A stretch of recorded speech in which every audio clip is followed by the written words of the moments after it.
के सागर career अकॅडमीच्या या digital प्लॅटफॉर्मवरती मी प्राध्यापक रणजित फरांदे आपणा सर्वांचं सहर्ष स्वागत करतो। विद्यार्थी मित्रांनो, आपण जे काय आता BMCची भरती आले 8046 पदे आहेत लिपिक पदासाठी आणि त्या 1846 पदे तर त्या पदांच्या भरतीसाठी जी काही बुद्धिमत्ता ह्याच्या संदर्भात जे काही व्हिडिओ होते त्या लेक्चर्स आपण आता बनवत आहोत आणि या अनुषंगाने आपले जवळ आतापर्यंत 3-4 व्हिडिओ बुद्धिमापनच्या संदर्भात पडलेले आहेत आणि आपण ही सिरीज पुढे कंटिन्यू चालू ठेवतोय।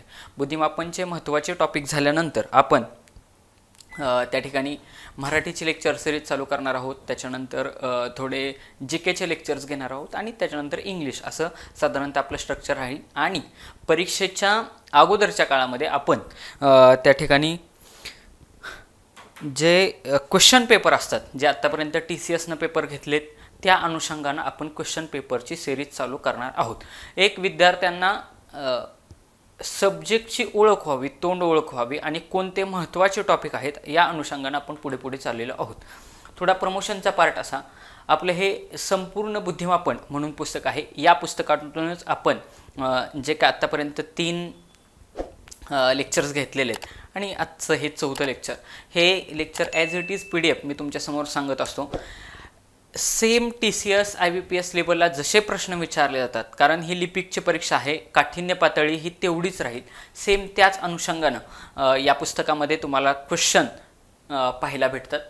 या पुस्तकाला त्या ठिकाणी महाराष्ट्र शासनाच्या शिक्षण संचालनाकडून त्या ठिकाणी उत्तम प्रकाशन, उत्तम पुस्तक असं याला नामांकन भेटलेलं आहे।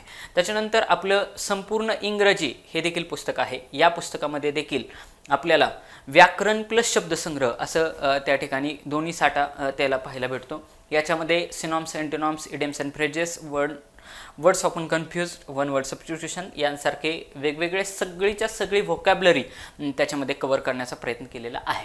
त्याच्यानंतर TCS IBPS smallest general knowledge, म्हणजे जे काही GKच्या संदर्भात चालू घडामोडींना धरून हे आपली 47वी आवृत्ती असलेलं हे पुस्तक आहे।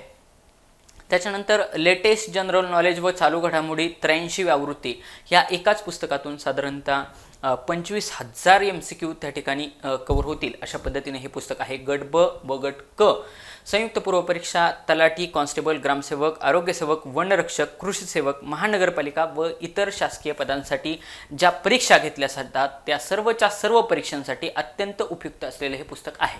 त्याच्यानंतर TCS IBPS साठी राज्यसेवा व कंबाईनसाठी 49वी आपली सुधारित आवृत्ती आहे, संपूर्ण मराठी, शब्दसंग्रह व व्याकरण। याच्यामध्ये साधारणतः 1000 वाक्यप्रचार व 500 म्हणी, सर्व अलंकारिक शब्द, समानार्थी शब्द, विरुद्धार्थी शब्द, सर्व शब्द याच्यामध्ये कव्हर केलेले आहेत। या पुस्तकाला देखील महाराष्ट्र शासनाच्या शिक्षण संचालनाकडून त्या ठिकाणी उत्तम प्रकाशन असं उत्तम पुस्तक असं त्या ठिकाणी त्याला नामांकन भेटलेलं आहे। त्याच्यानंतर स्मॉलेस्ट जनरल नॉलेज असं देखील आपले हे पुस्तक आहे। या देखील पुस्तकामध्ये त्या ठिकाणी चालू घडामोडी कव्हर केलेल्या आहेत आणि आपण आज आपला जो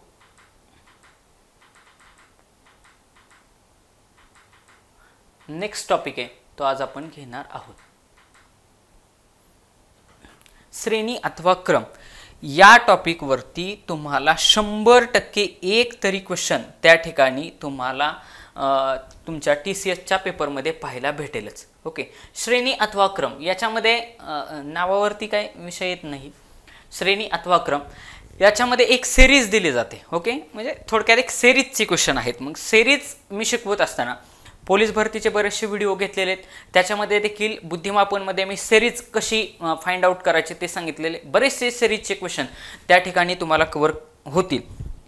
विद्यार्थी मित्रांनो, बुद्धिमापन कोणतीही परीक्षा असेल तरी त्याची काठिण्य पातळी ही तिथंच राहत असते। आपण जे पोलीस भरतीचे व्हिडिओ घेतलेत ते घेतानाच जाणून बुजून सब्जेक्ट वाईज घेतलेत, कारण आगामी काळामध्ये जरी वेगवेगळ्या परीक्षा येत असल्या तरी सिलेबस जवळपास सर्व परीक्षांचा सेम राहतो।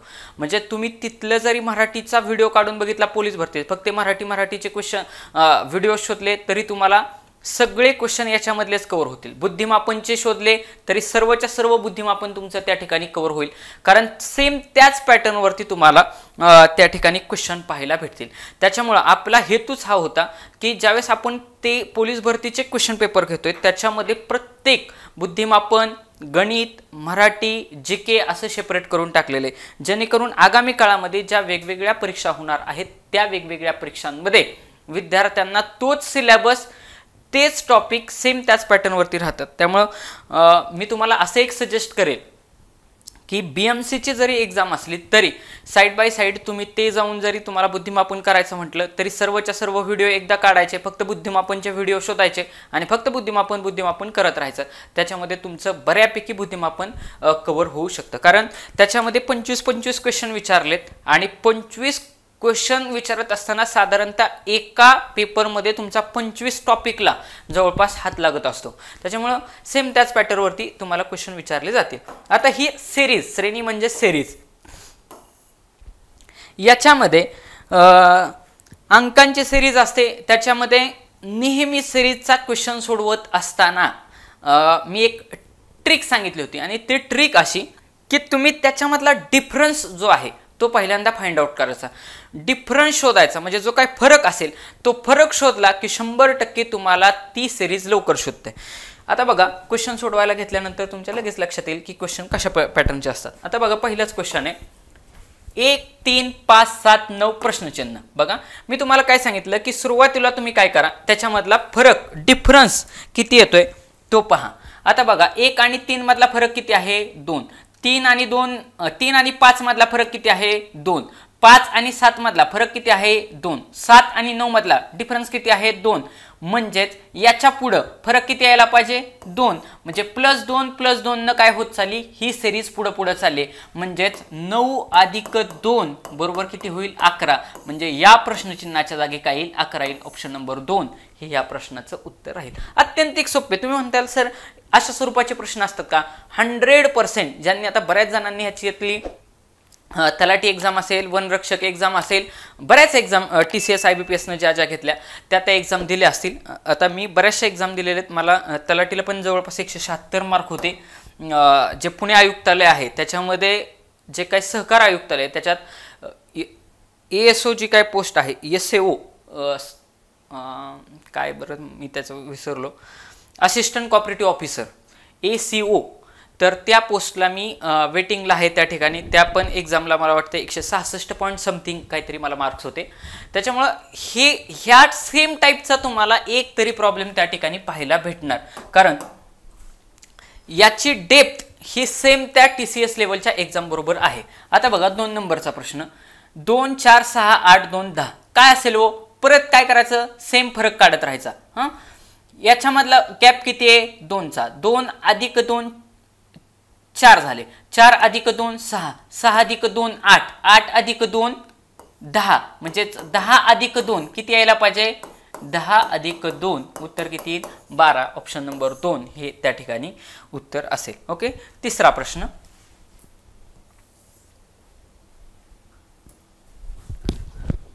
2, 3, 5, 7, 11, 13. आता साधी गोष्ट आहे ह्याच्यामध्ये बघा की ज्या काही मूळ संख्या आहेत, ह्या संख्या बघितल्या की लगेच आपल्या लक्षात येतात की हे काय आहेत? प्राईम नंबर्स आहेत, म्हणजे मूळ संख्या आहेत. सगळ्यांना माहिती आहे 2, 3, 5, 7, 11, 13, 17, 19 ह्या काय आहेत? मूळ संख्या आहेत. म्हणजे मूळ संख्या म्हणजे त्या संख्येला 1 न तर सर्व संख्येला भाग जात नाही. मूळ संख्या म्हणजे फक्त त्याच संख्येला भाग जातो. मग आता इथे बघा 15ला 3 न पण भाग जातोय, 5 न पण भाग जातोय, म्हणजे ही मूळ संख्या नाही. 16ला 4 न भाग जातोय, 2 न भाग जातोय. आता 17 आणि 19 या दोन्हीच्या दोन्ही प्राईम नंबर आहेत, म्हणजे मूळ संख्या आहेत. परंतु ह्या सिरीज नुसार गेलं पाहिजे ना. सिरीज कुठपर्यंत आली? 13. मग 13च्या नंतरची मूळ संख्या कुठली? तर 13च्या नंतरची मूळ संख्या 17 येईल. म्हणून ऑप्शन नंबर 3 हे या प्रश्नाचं उत्तर आहे. तुम्ही बघा, प्रत्येक प्रश्नाचं त्या ठिकाणी इन डिटेल एक्सप्लेनेशन तुम्हाला सोडवून दिलेलं आहे. ओके. पुढचा प्रश्न,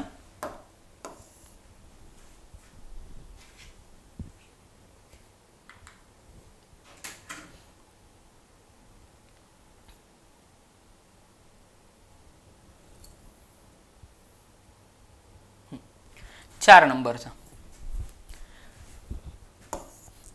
4, 9, 16, 25, 36, 49. प्रश्न बघितल्या लगेच आपल्या लक्षात येते की ह्या ठिकाणी ह्या सर्व काय दिलेत, वर्ग संख्या दिलेत. 2 चा वर्ग किती आहे 4, 3 चा वर्ग किती आहे 9, 4 चा वर्ग किती आहे 16, 5 चा वर्ग किती आहे 25, 6 चा वर्ग किती आहे 36, 7 चा वर्ग किती आहे 49. म्हणजे इथं 100% काय येईल 8 चा वर्ग. 8 चा वर्ग किती 64. ऑप्शन नंबर 3 हे ह्या प्रश्नाचं उत्तर राहील. एकदम सोप्या अशाच स्वरूपाचे प्रश्न तुम्हाला त्या ठिकाणी विचार. उद्या इथं काय देतील, वर्गांच्या ऐवजी घन देतील सर्वांचे. 8, 2 चा वर्ग 2 चा घन 8, 3 चा 27, 4 चा 64, 5 चा 125 आणि प्रश्नचिन्ह. अशा स्वरूपाचा पण प्रश्न त्या ठिकाणी विचारला जाऊ शकतो. ओके, पुढचा प्रश्न 5 नंबरचा. 4, 9, 25, 49, 121. आता हे सर्वच्या सर्व मला वर्ग दिसतात बघा, पण मी मांडून घेतले. हा 4 म्हणजे 2 चा वर्ग आहे, 9 म्हणजे 3 चा वर्ग आहे, 5 म्हणजे 25 म्हणजे 5 चा वर्ग आहे, 49 म्हणजे 7 चा वर्ग आहे, 121 म्हणजे 11 चा वर्ग आहे. मग आता मी हा विचार केला की 121 लगेच कसं काय आलं. इथं काय यायला पाहिजे होतं, सपोज गॅपचं असता तर 10च्या आतली संख्या यायला पाहिजे होती. मग ह्या जर संख्यांचा नीट विचार केला, 2, 3, 5, 7, 11 ह्या मूळ संख्या आहेत आणि ह्या मूळ संख्यांचा वर्ग त्या ठिकाणी दिलेला आहे. म्हणजे 11 नंतर मूळ संख्या कुठली आहे 13. मग 13 चा वर्ग किती 149. म्हणजे ऑप्शन नंबर 1 ह्या प्रश्नाचं उत्तर राहील. आलं लक्षात. 2, 3, 5, 7, 11, 13, 17, 19 ह्या आपलं 23 हे सगळ्याच्या सर्व मूळ संख्या तुमच्या 100% लक्षात असायला पाहिजेत. त्याचा तुम्हाला 100% फायदा होईल. आता बघा, मूळ संख्यांचे वर्ग केले आणि त्याची सिरीज केली, मग प्रश्नचिन्हाच्या जागी तुम्हाला काय येईल विचारले. मग ह्या मूळ संख्या जर बघितल्या तर 11 नंतर येणारी मूळ संख्या आहे 13. मग 13 चा वर्ग जर केला तर तो होतो 169. ओके, पुढचा प्रश्न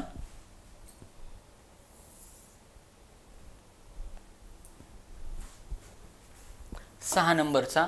1, 2, 4, 8, 16. बर, काय केलंय 1 ची दुप्पट केली तर 2 येत आहेत, 2 ची दुप्पट केली तर 4 येत आहेत, 4 ची दुप्पट केली 8 येत आहेत, 8 ची दुप्पट केली 16 येत आहेत. म्हणजे 16 ची जर दुप्पट केली 16 गुणिले 2 किती येईल 32. म्हणजे 100% प्रश्नचिन्हाच्या जागी काय असेल 32 असेल. तुम्ही हे व्हिडिओ पाहत असताना किंवा सोडवत असताना प्रत्येक ठिकाणी प्रत्येक क्वेश्चन मी पुढे घेतला की व्हिडिओ पॉज करायचा आहे आणि आपल्याला सुटते का बघायचं, त्याने जेणेकरून तुमच्या जास्तीत जास्त लक्षात राहील. चुकलं तर चुकू द्यात, कारण मी आन्सर हे ठिकाणी सांगितलेले आहे. म्हणजे आता एक नवीन टाईप आपल्याला भेटला बघा. प्रत्येक एक्झाम्पल हे वेगवेगळ्या एका टाईपचं एक्झाम्पल आहे. ओके, कारण जर सिरीज बघितली तर वेगवेगळी सिरीज तयार झाली. पहिल्यांदा आपण एक बघितली की त्या ठिकाणी बेरजेची सिरीज होती की बाबा काहीतरी बेरीज एकमेकांमध्ये हे होते. त्याच्यानंतर वर्गांची सिरीज बघितली. त्याच्यानंतर ही आता बघितली की दुप्पट होती अशी सिरीज बघितली. एकाड एक सिरीज पण पुढे असेल. म्हणजे हे सर्वच्या सर्व टाईप आपण त्या ठिकाणी कव्हर करणार आहोत. पुढं 7 नंबरचा क्वेश्चन. 2, 4, 8, 14, 22. आता ह्याच्यामधला जर फरक आपण काढला बघा, ह्याच्यामधला फरक आहे 2 आणि 4 मधला 2, 4 आणि 8 मधला आहे 4, 6 आणि 8 आणि 14, 14 वजा 8 किती होतात 8 आणि 6 14. इथला फरक आहे 6. 22 आणि 14, 22 वजा 14 केलं तर किती होतात. फरक काढायचा, नेहमी फरक काढला की लवकर उत्तर येतं. इथं झाले 12, 12तनं 4 गेले 8. ओके, इथं 1 म्हणजे इथं आहे 8. मग आता बघा फरकांचा फरक काढा बरं, सेम राहतोय. 2 आणि 4 मधला फरक किती आहे +2, 4 आणि 2 मधला +2, ह्याच्यामधला म्हणजे फरकांमधला फरक किती आहे +2 +2 न वाढत चाललाय. मग याच्यामध्ये +2 केलं, 8 मध्ये +2 केलं तर हितला फरक किती यायला पाहिजे 10 यायला पाहिजे. म्हणजे 22 + 10 बरोबर 32. ऑप्शन नंबर 2 ह्या प्रश्नाचं उत्तर राहील. म्हणजे कसं आहे हा टाईप कुठला आहे फरकांचा फरक.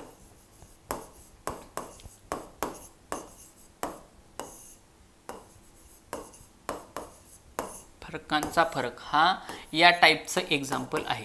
तुम्ही त्यासाठी कोणताही टाईप करत असताना वेगवेगळे टाईपच्या त्या ठिकाणी एक्झाम्पल तुम्हाला विचारले जातात.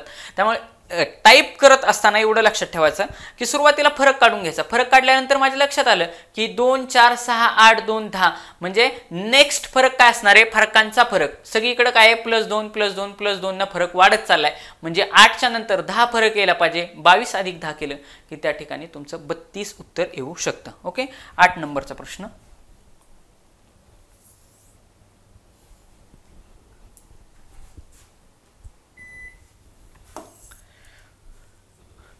आता हा थोडा वेगळा टाईप आहे, हे लक्षात ठेवा बरं का.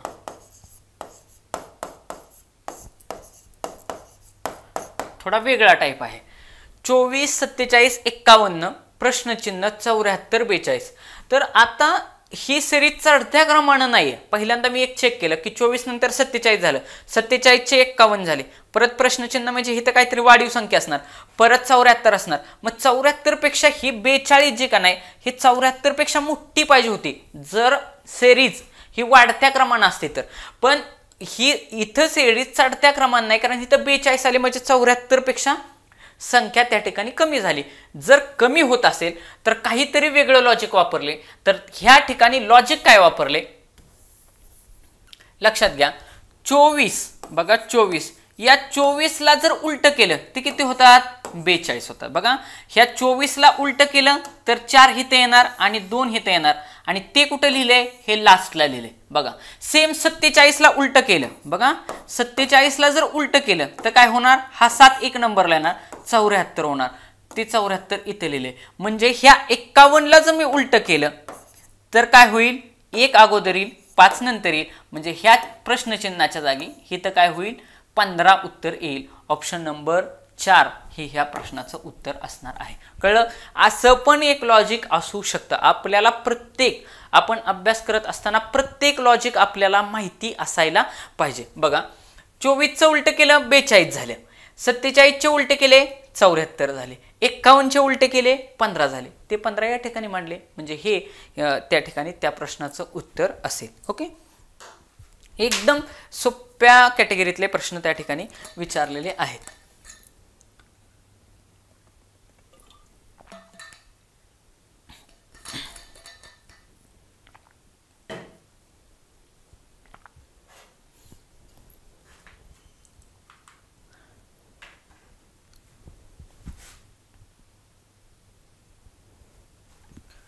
पुढं 9 नंबरचा प्रश्न. 11 13 17 19 23 29. आता तुम्ही जर बघितलं तर ह्या सर्व संख्या ह्याच्यामधला गॅप बघत जायचा. हा 11 आणि 13 मधला गॅप किती आहे, +2. 11 अधिक 2 13, 13 अधिक 4 17, 17 अधिक 2 बरोबर 19, 19 अधिक 4 23. म्हणजे मला एक कळलं आता इथं +2 +4 +2 +4 अशी सिरीज पुढे चालली. म्हणजे इथं काय येईल, +2 येईल. बरोबर. मग 23 अधिक 2 किती केले, उत्तर किती येईल, 23 अधिक 2 बरोबर येईल 25. बरोबर. आणि पुढे काय यायला पाहिजे, 25 अधिक 4 बरोबर 29. 29 आहे का शेवट, 29 शेवट आहे. म्हणजे आपलं यूज केलेलं लॉजिक 100% बरोबर आहे. म्हणजे प्रश्नचिन्हाच्या जागी तुमचं काय येईल, 25 हे उत्तर येईल. ऑप्शन नंबर 2 हे ह्या प्रश्नाचं उत्तर राहणार. कळलं का लॉजिक. म्हणजे डिफरन्स काढत राहायचा. डिफरन्स काढलं की आता ह्या ठिकाणी एक ग्रुप बनवलाय, +2 +4 +2 +4 म्हणजे इथं पुढं काय येणार, +2 +4. अशा पद्धतीनं ती सिरीज पुढे गेलेली आहे. पहिल्यामध्ये +2 करायचे, दुसऱ्या पदामध्ये +4 करायचे, परत +2 परत +4 +2 +4 अशा पद्धतीनं ही सिरीज पुढे गेलेली आहे.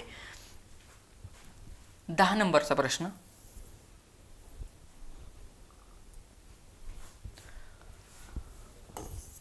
खाली दिलेल्या क्रमावलीत कोणता अंक क्रमावलीच्या नियमांशी विसंगत आहे, किंवा हा प्रश्न असाही विचारला जाऊ शकतो, विसंगत घटक ओळखा. म्हणजे ह्या ठिकाणी अंक दिलेले आहेत, तर ह्या अंकांमध्ये असला कोणता तरी एक अंक आहे की तो या गटात बसत नाही किंवा तो विसंगत आहे. म्हणजे ज्या पद्धतीनं आपली सिरीज चालू आहे त्या सिरीज मध्ये तो त्या ठिकाणी विसंगत आहे, तो विसंगत ओळखायचा. हा पण आपल्याला क्वेश्चन विचारला जातो, IMP टाईप आहे बरं का हा पण सिरीज मधला. मग विसंगत घटक ओळखायचा असेल तर सुरुवातीला कोणती जरी सिरीज दिली तर आपला फंडा काय असणार बघायचं. सुरुवातीला दुप्पट दिसते का, वर्ग दिसतायत का, घन दिसतायत का. जर याच्यामध्ये कुठलं दिसत नसेल तर सुरुवात पहिल्यांदा फरक काढायचा. फरक काढला ना, डिफरन्स तुम्ही शोधला त्या दोन पदामधला की 100% काही ना काहीतरी आयडिया सापडते. ओके, 6 कडून 8 कडे जाताना +2चा फरक आहे, बरोबर का. 6 अधिक 2, 6 + 2 केलं तर +8 झाले. 8 अधिक 4 केले 12 झाले. ओके, 12 अधिक 6 केले 18 झाले. 18 अधिक 8 केले, 18 अधिक 8 केले, 8 आणि 8 16. 18 अधिक 8 बरोबर 26. 8 आणि 8 16, हातचाला 1 बरोबर किती झाले 26 झाले. म्हणजे हिथं काय +8. ओके, म्हणजे हिथं किती पाहिजे पुढं +10 पाहिजे. म्हणजे 26 अधिक 10 बरोबर किती यायला पाहिजे 36. पण हिथं किती दिलंय 38. म्हणजे हे पद विसंगत असण्याची दाट शक्यता आहे. कारण 26 अधिक 10, 26 अधिक 10, कारण हिथं +10 डिफरन्स पाहिजे ना. पहिल्या ह्याच्यामध्ये +2 डिफरन्स आहे, त्याच्या पुढे +4 डिफरन्स आहे, त्याच्या पुढे +6 डिफरन्स आहे, त्याच्या पुढे +8 डिफरन्स आहे. म्हणजे हिथं डिफरन्स किती पाहिजे +10 पाहिजे. मग 26 अधिक 10 किती पद पाहिजे होतं 36. तिथे किती दिलंय 38. म्हणजे 100% 38 गटात बसणार नाही. बरं, त्याच्या पुढे चालू 36 अधिक 12, 36 अधिक 12, कारण हिथं जर +10चा डिफरन्स असेल तर ह्याच्यानंतर डिफरन्स किती असणार +12चा असणार. मग 36 अधिक 12 केलं तर किती होता 6 अधिक 2 8, 3 अधिक 1 4, 48. 48 तर इथं दिलेलं आहे. म्हणजे 100% 38 हा गटात न बसणारा आहे. ऑप्शन नंबर 4 हे या प्रश्नाचं उत्तर राहील. कळलं. म्हणजे तुम्हाला जर सिरीज सोडवायची असेल तर तुम्ही सुरुवातीला डिफरन्स काढा. 100% काही ना काहीतरी लॉजिक लागतं. थांबायचं नाही, फटाफट डिसिजन घ्यायचे. कारण हे असले लॉजिक तिथं लागले तर ठीक, नाही तर रूमवरती आल्यावरतीच असल्या प्रश्नांची उत्तरे येत असतात. ओके, त्याच्यामुळे सुरुवातीला काय करायचं पटकन डिफरन्स काढून बघायचा. लॉजिक भेटलं तर ठीक, नाही तर गोल करून पुढे चालायचं. कारण असे प्रश्न तिथं ऑन द स्पॉट सुटत नसतात, परंतु शक्यतो सोप्या कॅटेगरीतले असतात. 64 32 16 8. आता बघा आणि प्रश्नचिन्ह मी थोडं उजव्या हाताकडून इकडे लक्ष दिलं तर मला सरळ सरळ 8चा पाडा दिसतोय, बरोबर. 8ची दुप्पट केली, 8ची दुप्पट केली 16, 16ची दुप्पट केली 32, 32ची दुप्पट केली 64. म्हणजे हा 8 कोणाची दुप्पट आहे 8 ही 4ची दुप्पट आहे. म्हणजे 4 गुणिले 2 केलं तर मला 8 भेटतात. म्हणजे 100% ह्या प्रश्नचिन्हाच्या जागी काय असेल 4 असेल. ऑप्शन नंबर 2 हे ह्या प्रश्नाचं उत्तर राहील. बघा म्हणजे काय केलंय ह्या ठिकाणी उतरता क्रम दिलाय, उतरता. ओके, पण तरी पाहताना आपण काय केलं उजव्या साईडनं बघितलं. उजव्या हाताने बघितल्यानंतर लगेच आपल्याला त्या ठिकाणी लक्षात आलं की 4ची दुप्पट 8, 8ची दुप्पट 16, 16ची दुप्पट 32, 32ची दुप्पट 64 अशी सिरीज दिलेली आहे. ओके, पुढं 12 नंबरचा क्वेश्चन.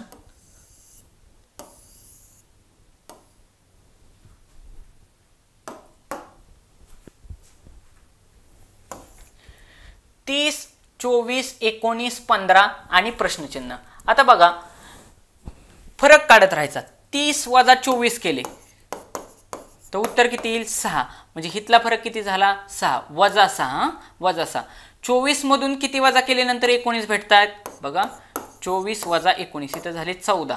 14तून 9 गेले, 9 5 14.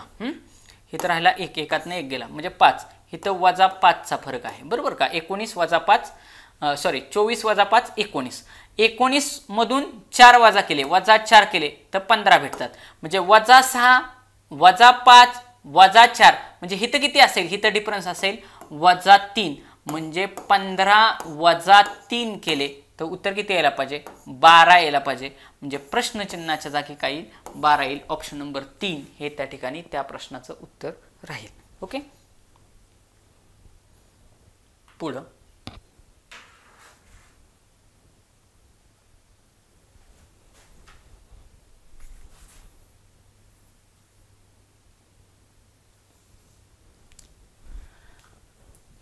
13 नंबरचा प्रश्न. 3 7 6 14 9 12 21 12 प्रश्नचिन्ह.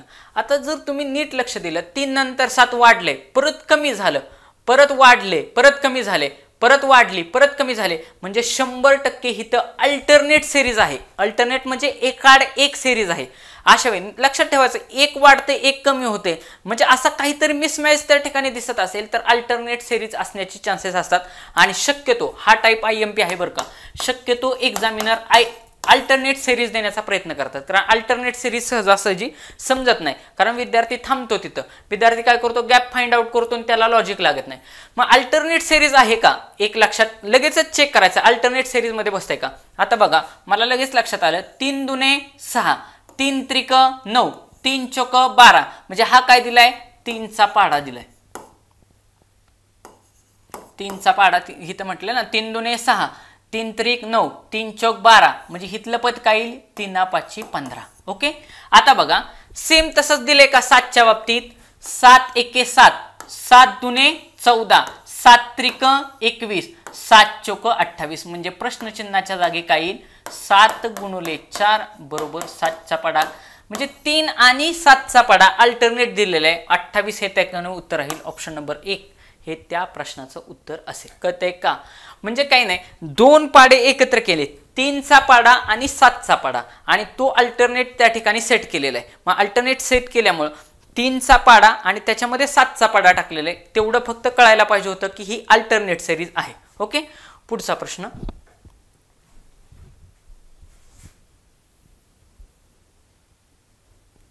चौदा नंबर, 1 3 6 10 15. ओके. मग आता बघा याच्यामध्ये काय समजत नसेल तर काय करायचं, फरक काढत राहायचं. 1 मध्ये +2 मिळवले तर 3 येतात. ओके. 3 मध्ये अधिक 3 केले तर 6 येतात. 6 मध्ये अधिक 4 केले 10 येतात. 10 मध्ये अधिक 5 केले तर 15 येतात. मग आता मला सांगा बरं, अधिक 2 अधिक 3 अधिक 4 अधिक 5, म्हणजे पुढं काय येईल, अधिक 6, म्हणजे 15 अधिक 6 किती होईल, 15 आणि 6 21. ऑप्शन नंबर 2 हे या प्रश्नाचं उत्तर राहील. ऑप्शन नंबर 2 हे या प्रश्नाचं उत्तर राहील 21. ओके. एकदम सोपे प्रश्न, असेच प्रश्न त्या ठिकाणी तुम्हाला त्या ठिकाणी पेपरमध्ये पाहायला भेटतील. ओके. पुढे 15 नंबरचा प्रश्न. आता पोलीस भरतीचं जर पाहिलं किंवा तुम्ही TCSचा पेपर पाहिला तर अशी सिरीज तुम्हाला त्या ठिकाणी पाहायला भेटणारच. ह्याच्यामध्ये ग्रुप पाडायचे. ही तर आता आपण काय केलेलं आहे, प्रश्नचिन्ह दिलेले आणि सोपी दिले का बाबा अशी सिरीज असते. पण ज्या वेळेस तुम्ही एक्झाम हॉलमध्ये असतात त्यावेळेस अखंड एक सिरीज दिलेली असते आणि त्याच्यामधले ज्या काही गाळलेली पदं आहेत, ही रिकाम्या जागा आहेत, ही गाळलेली पदं ओळखा कुठलं काय येईल. तर त्यावेळेस नेहमी ग्रुप पाडायचे. ग्रुप हे नेहमी 3 पासून पाडायला सुरुवात करायची. 3 4 5 6चे ग्रुप पाडायचे. मी पोलीस भरतीचे जे बुद्धिमापनचे व्हिडिओ घेतलेत ते जरूर बघा, त्याच्यामध्ये मी असे ग्रुप पाडलेले व्हिडिओ बनवले आहेत आणि हे व्हिडिओ वारंवार बघायचे, लवकर समजतात. म्हणजे एकदा जर नॉर्मल स्पीडनं बघितला, पुढच्या वेळेस तो 1.5 बघायचा, त्याच्या पुढच्या वेळेस 2च्या स्पीडनं बघायचं. आपोआप तुमच्या व्हिडिओज त्या ठिकाणी रिव्हिजन पण होते आणि तेच रिपीटेडली केल्यामुळे 100% परमनंट मेमरीमध्ये त्या ठिकाणी जातं. आता बघा ABC, त्याच्यानंतर इथं प्रश्नचिन्ह दिलंय C, पुन्हा प्रश्नचिन्ह, 2 वेळा प्रश्नचिन्ह ABC.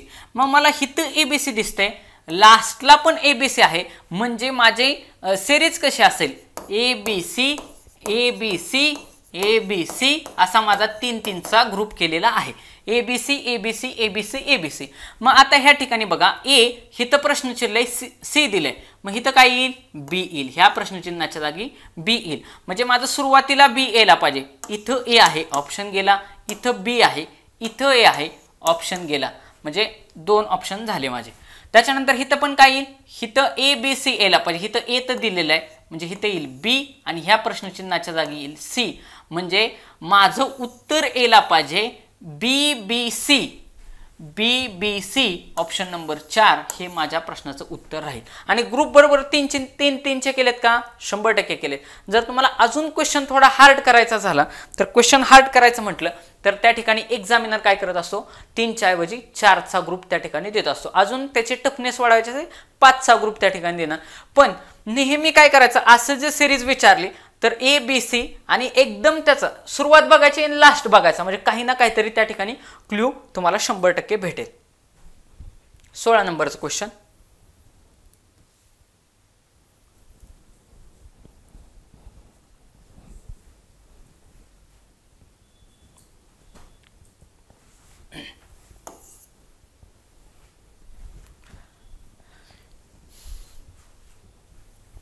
नंबरचा क्वेश्चन.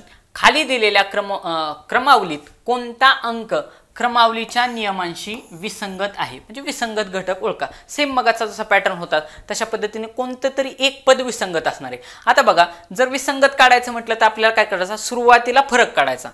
12 अधिक 8 म्हणजे प्लस 8 केलं तर काय होईल, 20 येईल. 20 अधिक 9 केलं तर काय येईल, 29 येईल. 29 अधिक 10 करायला पाहिजे, मग अधिक 8 अधिक 9 इथं काय होईल, प्लस 9 केलं तर 38 येईल. बघा, 29 अधिक 9 केलं तर 38 येत आहे. पण ऍक्च्युली ही सिरीज वाढत चालली ना, ह्याच्यामध्ये +1 चा डिफरन्स असणार आहे. म्हणजे इथं अधिक 8 अधिक 9 29 अधिक 10 पाहिजे होतं ना. 29 अधिक 10 केलं तर किती येईल, 39 येईल. इथं किती दिलंय, 38 दिलंय. म्हणजे 100% हे पद कसं असणार आहे, विसंगत असणार आहे. बरं, 39 इथं जर +10 केलं असतं बघा, तर इथं किती करावं लागलं असतं, 39 + 11 करावं लागलं असतं. एक न पद वाढत चाललंय ना. मग 39 अधिक 11 केलं तर उत्तर किती येते, 39 मध्ये 1 मिळवला 40 आणि हे 10 50, बरोबर का, 50. मग इथं 50 दिले, बरोबर आहे. आणि 50 अधिक 12 इथं 11 मिळवले ना, मग इथं 12 मिळवले. 50 अधिक 12 बरोबर 62. म्हणजे 100% 38च्या ऐवजी किती पाहिजे होतं, 39 पाहिजे होतं. इथं 38 दिले. आपल्याला विसंगत घटक ओळखायचा आहे. म्हणजे 100% ऑप्शन नंबर 2 38 हे ह्याच्यातलं विसंगत पद आहे. ओके, आलं लक्षात. 17 नंबरचं क्वेश्चन.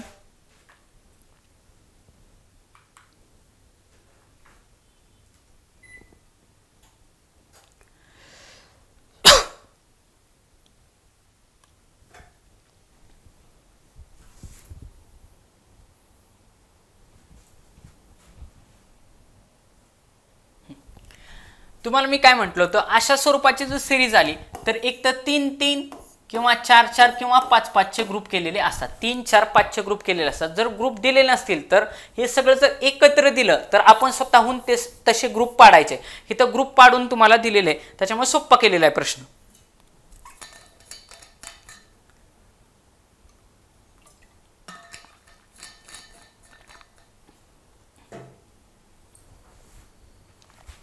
चार वेळा ए, नंतर ए प्रश्नचिन्ह ए बी, बरं ए ए बी प्रश्नचिन्ह ए बी प्रश्नचिन्ह बी सी.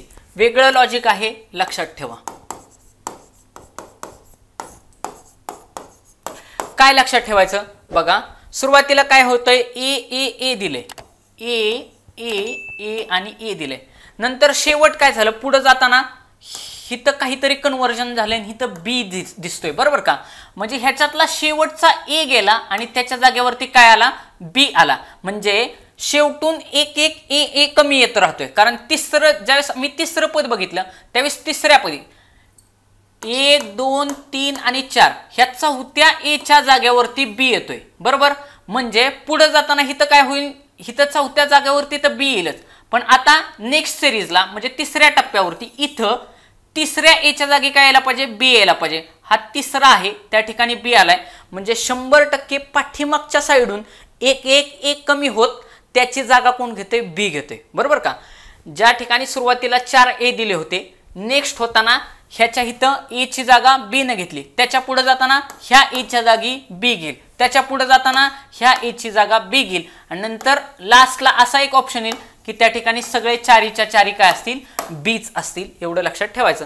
मग आता बघा, सुरुवातीला काय दिले, ए ए ए ए ए 4 वेळा ए दिले. ओके, मग ह्याच्यातला एक ए कट केला तर काय होईल, ए ए ए ए आणि बी. मग इथं ए बी ऑलरेडी दिलं होतं, हिथं प्रश्नचिन्ह हिथं आहे. म्हणजे सुरुवात आपल्याला काय यायला पाहिजे, ए न सुरुवात व्हायला पाहिजे.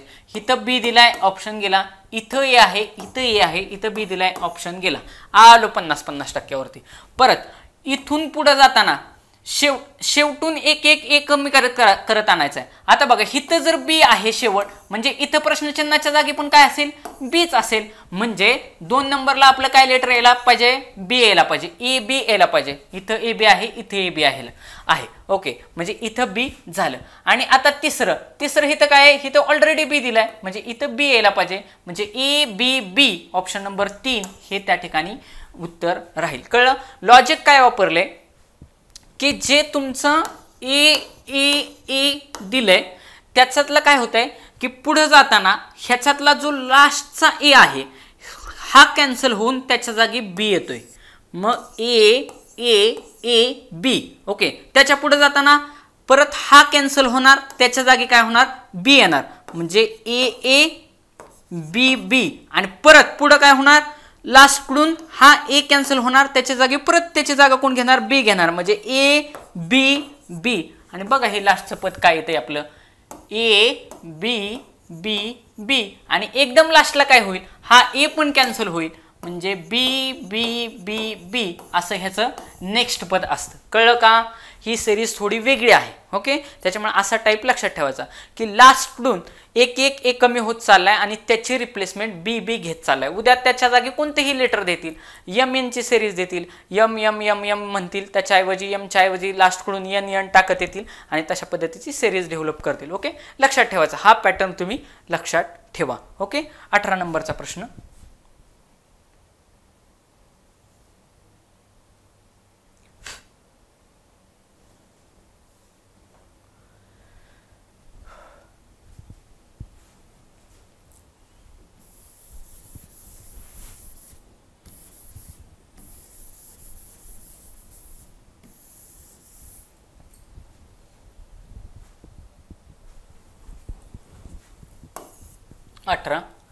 झकपक परत डॅश कप डॅश झ डॅश प क झ क प डॅश. ओके, सेम मला सांगा ना, हा शब्द ॲज इट इज इथं रिपीट झाला असणार आहे, झकपक झकपक. मग आता इथं बघा क प ऑलरेडी मधला दिलेलाच आहे, म्हणजे इथं झ असेल आणि इथं क असेल. ओके, झ क प क. परत इथं झ दिलाय, म्हणजे झ नंतर काय आलाय, इथं क आलाय, म्हणजे इथं परत रिकाम्या जागी काय येईल, क हे लेटर येईल, झ क प क. इथं झ क प नंतर काय आहे, क आहे, इथं क आहे.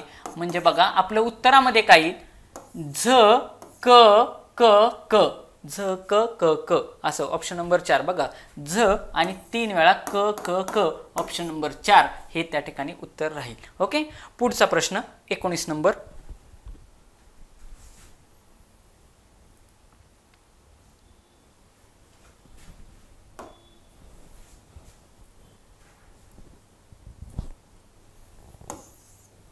सात 10 14 19 आणि 25 फरक काढायचा. 7 अधिक 3 बरोबर 10, 10 अधिक 4 बरोबर 14, 14 अधिक 5 बरोबर 19, 19 अधिक 6 बरोबर 25, अधिक 3 अधिक 4 अधिक 5 अधिक 6 म्हणजे काय येईल पुढं, अधिक 6 मग अधिक 7 प्लस 7 म्हणजे 25 अधिक 7 बरोबर 7 आणि 5 12, हात चाला 1 3 आणि 2 2 आणि 1 3 32 हे त्या ठिकाणी त्या प्रश्नाचं उत्तर राहील. ऑप्शन नंबर 2 हे त्या प्रश्नाचं उत्तर असेल. Okay, 20 number.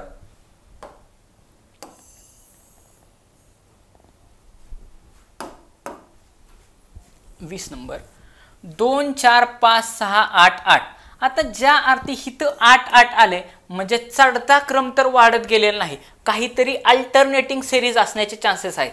कारण 2 नंतर 4 झालं, परत वाढलं 5 झालं, 6 झालं, नंतर 8 8 आलं, म्हणजे 100% एक आड एक सिरीज अल्टरनेटिंग सिरीज त्या ठिकाणी असण्याचे चान्सेस आहेत. आता बघा 2 अधिक 3 5, 5 अधिक 3 8 म्हणजे 8 अधिक 3 काय होतील, 11 येतील आणि तेच त्या प्रश्नाचं उत्तर असेल. बघा आता खालून बघू आपण. 4 अधिक 2 6, 6 अधिक 2 8 म्हणजे 8 अधिक 2 10, 10 पुढे येईल म्हणजे 100% ह्या ठिकाणी आपल्याला उत्तर विचारलंय, प्रश्नचिन्ह इथे आहे म्हणजे 11. ऑप्शन नंबर 4 हे त्या ठिकाणी त्या प्रश्नाचं उत्तर असेल. ओके, कळलं. थोडीशी वेगळी सिरीज दिली म्हणजे जे पहिल्या स्थानी त्याच्यामध्ये +3 +3 असं वाढत चाललंय. म्हणजे आपण असं विचार केला की विषम स्थानचं ठिकाणी, पहिलं स्थान म्हणजे विषम स्थान, विषम स्थानमध्ये +3 ची वाढ होते आणि समस्थान जे काय आहे त्या ठिकाणी +2 ची वाढ होते. तुम्हाला खाली ह्या ठिकाणी एक्सप्लेनेशन मध्ये देखील तशा स्वरूपाचं इन डिटेल दिलेलं आहे. ओके, 21 नंबरचा प्रश्न.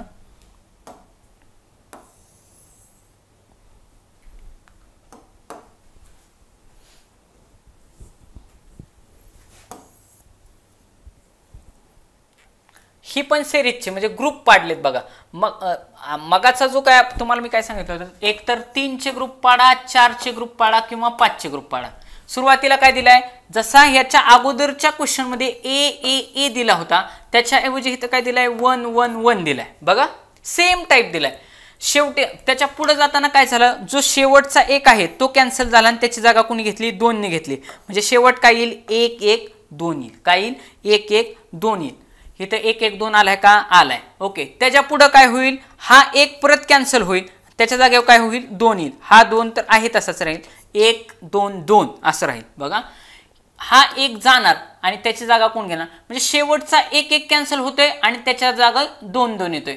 मग इथं 2 आला, त्याच्यानंतर इथं पण काय येईल, 2 येईल. म्हणजे 2 न आपली सुरुवात व्हायला पाहिजे. इथं 1 न सुरुवात आहे, इथं 1 आहे, ऑप्शन गेला, इथं 2 आहे, इथं 2 आहे. ओके, त्याच्या पुढे 2-2-2 झालं. ओके, परत पुढे जाताना काय होणार आहे, परत 2 ची जागा कोण घेणार आहे, हा 2 परत कॅन्सल होतोय आणि त्याच्या जागी 1 हा अंक येतोय. काय येतोय, 1 येतोय. हे कसं काय ठरवलं मी, हे शेवटच्या पदावरून ठरवलं. म्हणजे इथं काय येणार, 1 येणार, 2-1-2-2-1 येईल. परत हा 2 जाईल आणि त्याची जागा कोण घेईल, 1 घेईल. म्हणजे 2-1-1-2-1-1 आलं उत्तर. म्हणजे काही नाही, सेम मगाचं जे काय होतं ए त्या पद्धतीनं त्याच्यामध्ये चेंज झालेला आहे. सुरुवातीला काय दिलं तर 1-1-1, शेवटचा 1 घालवायचा, त्याच्या जागी 2 घ्यायचा, 2 घेतला. बर, राहिलेली पदं आहे तशी मांडली. आता काय होणार, हा जो 1 आहे हा कॅन्सल होणार, त्याच्या जागी कोण घेणार, 2 येणार. ओके, हा 2 आहे तसाच खाली, हा 1 आहे तसाच खाली. आता हा 1 कॅन्सल होणार, त्याची जागा कोण घेणार, 2 घेणार, बाकीचे 2 ॲज इट इज खाली. आलं का इथपर्यंत, आलं. आता परत 2-2 आलं की परत त्याची सिरीज पुढे चालू राहणार, त्या 2 ची जागा कोण घेणार, 1-1. ही सिरीजची उदाहरणं आहेत ना, ती सिरीज कंटिन्युअसली चालू राहणार, श्रेणी ज्याला म्हणतो. परत ह्या 2-2 मधला हा 2 कॅन्सल होणार, शेवटचं पद कॅन्सल करा, हा 2 कॅन्सल होणार, त्याची जागा कोण घेणार, 1 घेणार, वरचे 2 आहे तसेच. परत आता काय होणार, हा 2 कॅन्सल होणार आणि त्याची जागा कोण घेणार, 1 घेणार, बाकीचं हा 1 आहे तसाच आणि हा 2 आहे तसाच. ओके, मग तुम्ही जर ते एक्झाम्पल बघितलं असतं तर तुमच्या लगेच लक्षात आलं असतं. ओके, म्हणजे 2-1-1 हेच त्याच्यातलं शेवटचं पद आहे, 2-1-1 हे त्यातलं शेवटचं पद आहे. ओके, अशा स्वरूपाचं म्हणजे अशाही स्वरूपामध्ये सिरीज तुम्हाला त्या ठिकाणी विचारली जाऊ शकते. सिरीजमध्ये नेहमी लक्षात ठेवायचं की त्या ठिकाणी तुम्हाला काय काय विचारलं जाऊ शकतं. एक म्हणजे फरक, दुसरं म्हणजे त्याच्यातली बेरीज, बेरीजेचा चढता क्रम उतरता क्रम, फरक काढायचा, फरक काढला की तुम्हाला बऱ्यापैकी क्वेश्चन सुटणार. तिसरं मूळ संख्या ज्या आहेत, मूळ संख्या, त्या मूळ संख्यांमधला पण फरक विचारला शकतो, मूळ संख्या एक असतात. चौथं वर्ग, वर्गांमधला फरक. पाचवं घन, याच्यामधला फरक. आणि त्याच्यानंतर मगाची ही जी काही याच्या अगोदरच्या सिरीजमध्ये आपण पाहिलं की 1-1-1-1 कॅन्सल होतोय आणि त्याच्याऐवजी शेवटून पद कॅन्सल होत चाललेत आणि त्याच्याऐवजी रिप्लेसमेंटला दुसरी काहीतरी संख्या येत चालली. असे वेगवेगळे टाईप त्याच्यामध्ये आपल्याला पाहायला भेटतात. ओके, अशा पद्धतीनं हा जो काही टॉपिक आहे हा टॉपिक आपण इन डिटेल त्या ठिकाणी आपल्या बुकमधले साधारणतः 21 प्रश्न एक सिलेक्टिव्ह आपण काढलेले आणि त्या ठिकाणी हे 21 प्रश्न त्या ठिकाणी संपलेले आहेत. विद्यार्थी मित्रांनो, अशा स्वरूपाचे सोपे प्रश्न तुम्हाला येतील. हळूहळू सुरुवातीला सोपं करायचं, जेणेकरून आपल्याला ते टॉपिक आपल्याला समजायला लागतील की कोणते कोणते टॉपिक विचारले जातात. तुम्हाला तर मी एक आयडिया तर दिलेली आहे. आपले जे काही पोलीस भरतीचे पेपर आपण घेतलेले ते पेपर अत्यंतिक चांगले आहेत. त्या ठिकाणी दर्जेदार क्वेश्चन त्या ठिकाणी काढलेले, सेम टाईपचे क्वेश्चन तुम्हाला त्या ठिकाणी रिपिटेशनमध्ये पाहायला भेटतील. त्याच्या वेगळं असं काय करणार आहे, फक्त त्या ठिकाणी जो सब्जेक्ट आहे तो सब्जेक्ट तर ठीकच राहणार ना, फक्त परीक्षा बदलते. जी पोलीस भरतीची लेवल आहे ते क्लास सीचं पद आहे, हे पण क्लास सीचं पद आहे, सेम लेवलला विचारणार आहे. तुम्हाला जर ॲट अ टाइम 25 क्वेश्चन करायचे असतील तर तुम्ही त्या ठिकाणी पोलीस भरतीचं आपण तुम्हाला सांगितलं मी की फक्त बुद्धिमापन बघायचं, बाकीचं दुसरं पाहायचंच नाही. म्हणजे सपोज आता मीरा भाईंदरचा पेपर बघितला, फक्त बुद्धिमापनचे जे 1-2 व्हिडिओ असतील तेवढे बघून काढायचे. पुढं त्याच्यानंतर रायगडचा पेपर असेल, बुद्धिमापनचे क्वेश्चन बघायचे, नागपूरचा असेल, पुणे असेल, पुणे आयुक्तालय असेल, मुंबई शहर असेल, मुंबई उपनगर असेल, म्हणजे बरेचसे पेपर मी त्यातले फक्त बुद्धिमापनचे फक्त क्वेश्चन बघायचे. त्याच्या बाहेर सेम तुमचे 25 टॉपिकला ॲट अ टाइम हात लागेल आणि 100% तुम्हाला फायदा होणारच, हे माझे शब्द आहेत. ओके, तुम्हाला हा जर व्हिडिओ आवडला नक्की लाईक करा, तुमच्या जास्तीत जास्त मित्रांपर्यंत शेअर करा. धन्यवाद.